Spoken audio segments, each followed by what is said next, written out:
What's up? Nick Hilton here with Bike School, and I'm going to tell you guys how I go about approaching jumping a new jump. And in this example, we're going to be using this box jump, which is steep on both sides. So this is a little bit more risky than just jumping like a new tabletop. So we're going to go through the process of how I know that I'm not going to nose case. What's the difference in going into like a steep landing versus a mellow landing? So the difference here is, obviously you can see we have takeoff on both sides, which is kind of like a spine. And the thing though is, a spine is like this, so we can pretty much just go straight up and straight back down. This, we've got to go straight up and straight back down, but we have to get the distance. So it's kind of like we need to be flying in this way that allows us to almost just drop straight into the landing. And so when you approach it, you really want to be precise. So what I'm going to do first is I'm going to decide which way I want to jump it. And I've already decided I'm going to go this way because I can get more speed rolling in here, and there I don't have the same kind of speed. And so what I'm going to do is I'm going to do a couple just like rolling in, and I'm going to feel out the lip. And what I'm going to do is I'm going to jump to this like halfway point, and then I'm just going to kind of bunny hop or roll into the landing.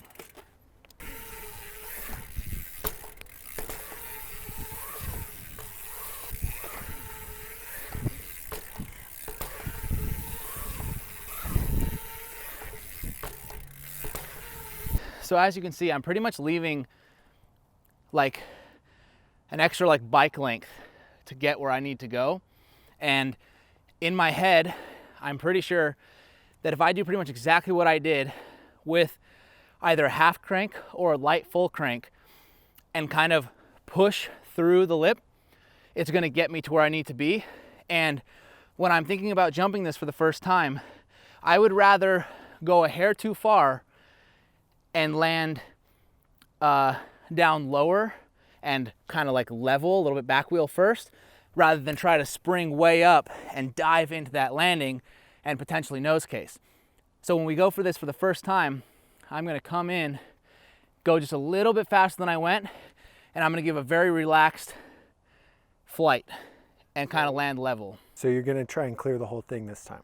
Yeah, we're gonna try to clear the whole thing by adding a little bit more speed and pushing through the lip. Yeah, and that's exactly right. We're just gonna add a little bit more speed and push through the lip. And like I said, you can't always just, say I'm gonna add a little more speed. Those test jumps to the middle allowed me to kind of feel out how fast I need to be going to get over the whole thing.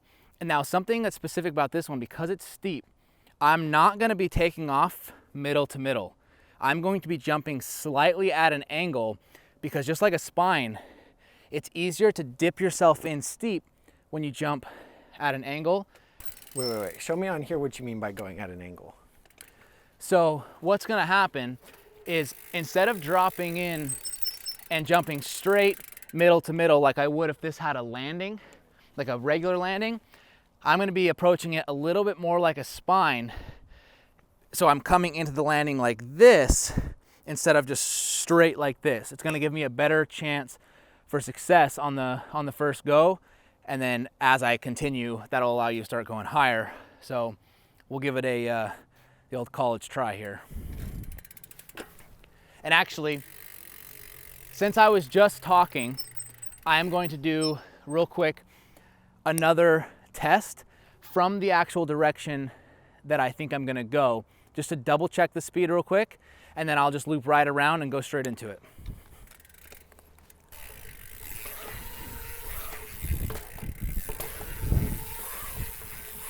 So now I'm confident.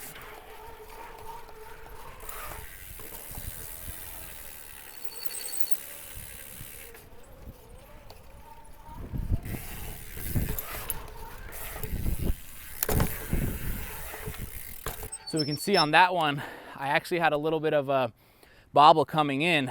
I jumped to flat on my roll in because it's real steep.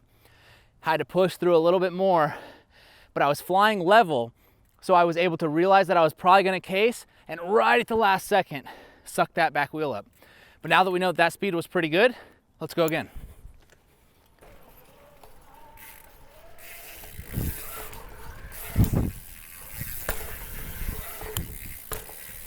And then we're just gonna do it a couple times to get used to it.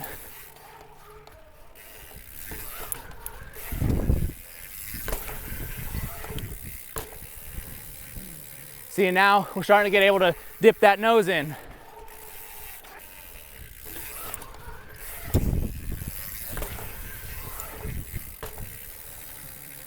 What would you have done if you would have cased it the first time or the second time? So that first time I jumped it, I was really trying to fly as low and as level as I could, because if I would have cased and I tried to like go high and dip that nose, front wheel could have clipped, but also if the back wheel clipped, would have gone over the bars. Whereas if I'm flying low and level, if I cased, especially with big wheels, I probably would have been able to just like absorb it with my back legs. The back wheel would have been able to like just bend my legs and absorb when I landed, and probably rode it out just fine. So, you know, that's one thing to think of, is every time you jump a jump for the first time, get as confident as you can with the speed, and then fly low and level. Just try to match the distance and the landing as perfect as possible the first time by taking no unnecessary risk. And then as you get more comfortable, you can start playing with the pop and dipping down into the landing, and then you've successfully jumped the new jump and you're comfortable. Yeah, so that's how you approach a new jump, and that was a lot of back and forth in like 5 minutes. So yeah, if you want to master jumping, we got a solid framework on how to master the art of jumping. Not just jumping a new jump, but jumping in general. The link will be in the description for our 3 secrets to mastering any trick or skill on the bike. Go watch it right now. See you.